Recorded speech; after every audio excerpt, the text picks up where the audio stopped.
Now, I will give a theorem which is known as a vertical line test for a function. It is stated in the here. You can read. Okay, so an equation specifies a function if each vertical line in the coordinate system passes through at most one point on the graph of the equation. Okay, so that means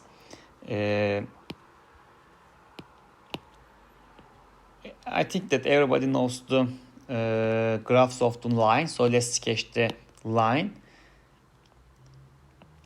So this is some graph of the equation. Maybe we can say that let's say this is 1, this is minus 1.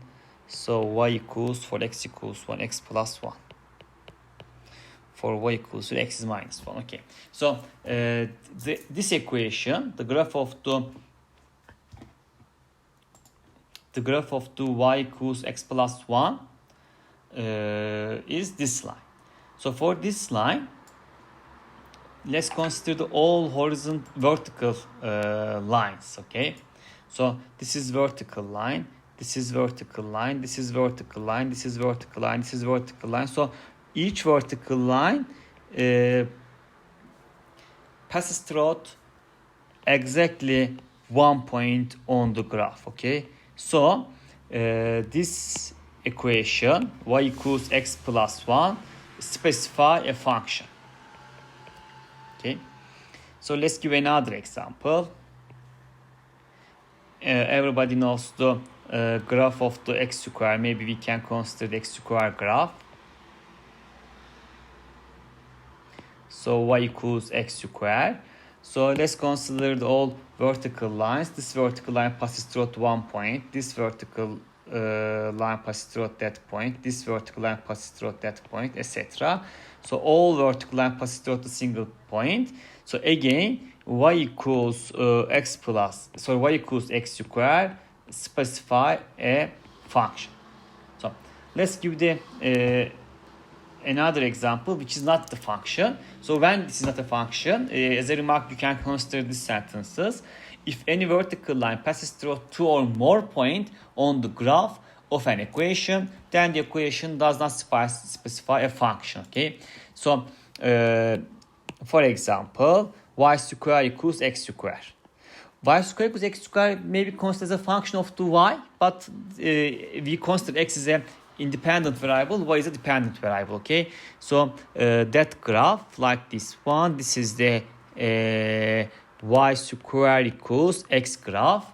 So the vertical line passes through to 2 points.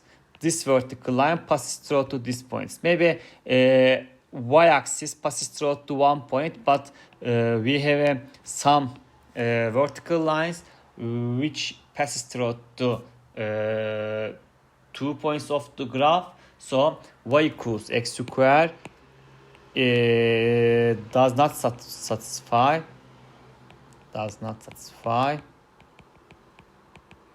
a function. Okay, the function graph, for example, in the line, let's look to this graph.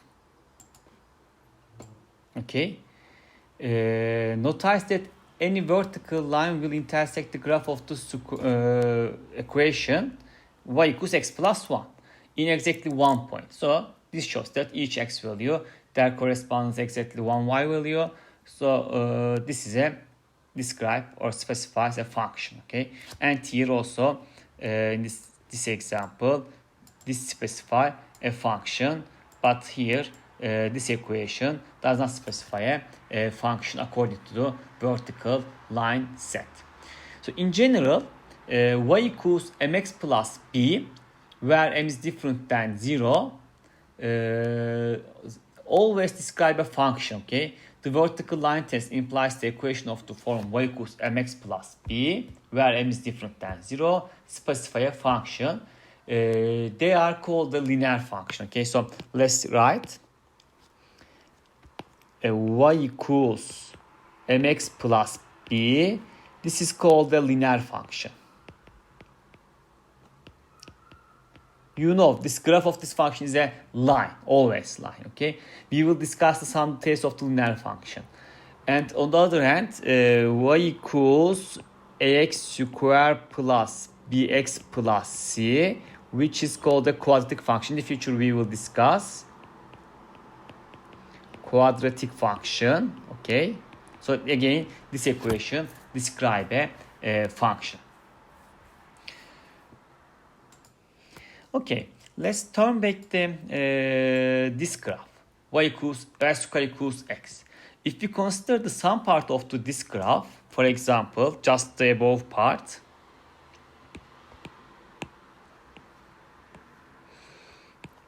okay, just consider this part.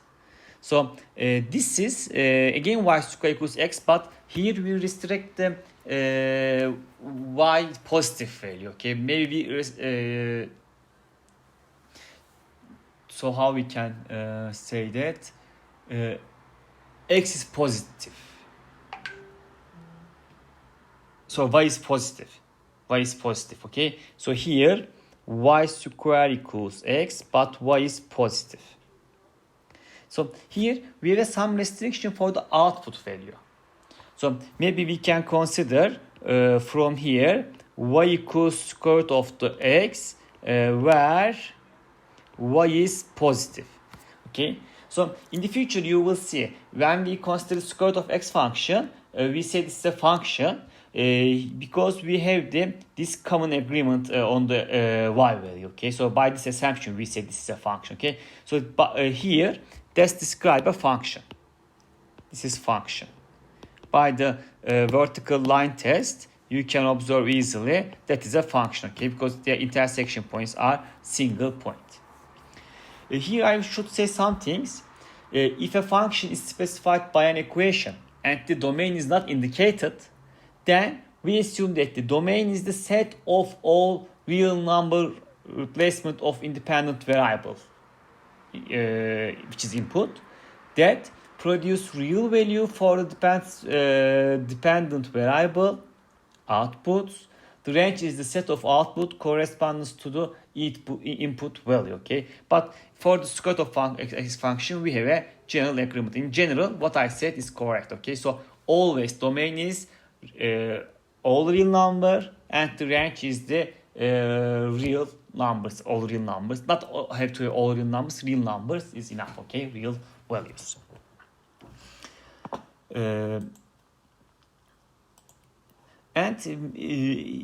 Actually in the previous video I mentioned about the notation of the function to you, but now I say there's some things about that notation.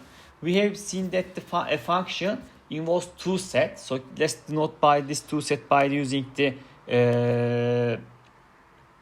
diagram. This diagram, for example, this is the domain and that is the range, for example. Okay, this is the range. So function is a correspondence between these two values. So here there is a x, so function corresponds to the another thing, f of x. So we denote by the f of x. So instead of the y, we use the f notation. Okay, so what I said before, y equals x plus 1. So this describes a function. So f of x equals x plus 1 is the function notation. So f of x equals x plus 1 will be used as a function notation. Let's give another example. For example, g of x equals g of x described by the equation y equals x squared plus x plus 1. So g of x, this is y, that is g. G of x equals x squared plus x plus 1 is a function. On the other hand, we have some other notation for the functions. For example, if let's say this set is A, domain is A, and the range is B. So if defined from the set A to the set B, okay? So that means A is the domain, B is the range set. But range may be some subset of this set B. So this set can be bigger than the actual range.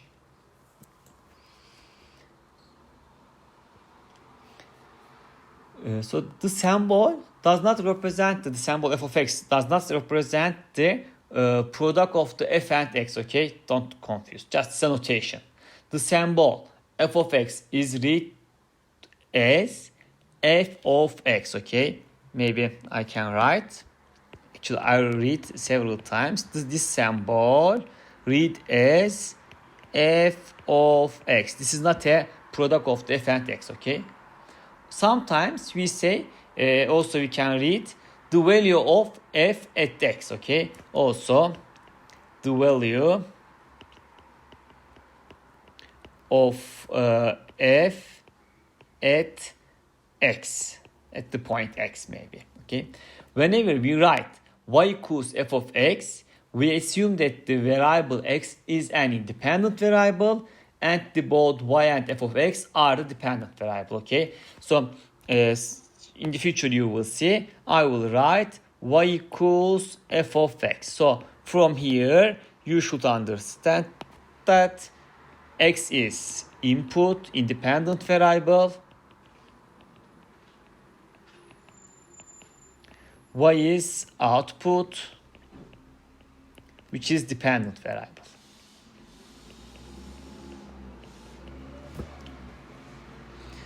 So by that way, we use the notations of the function. I have some remark. For any element x in the domain of the function f, the symbol f of x represents the element in the range of f corresponding to x in the domain of f. If x is an input value, then f of x is the corresponding output value. As I said here, as a summary, I'm saying that one. If x is an element that is not in the domain of f, then f is not defined on x and f of x does not exist. Okay, so maybe I can give the small example for this situation. If f of x equals 1 over x, this is a function, but x cannot be 0. So f is the function from the real number except 0. We subtract from the 0 from the real numbers to the real numbers. Okay, so at the point x equals 0, since 0 is not in the domain, okay, the function is not defined. So this is the domain.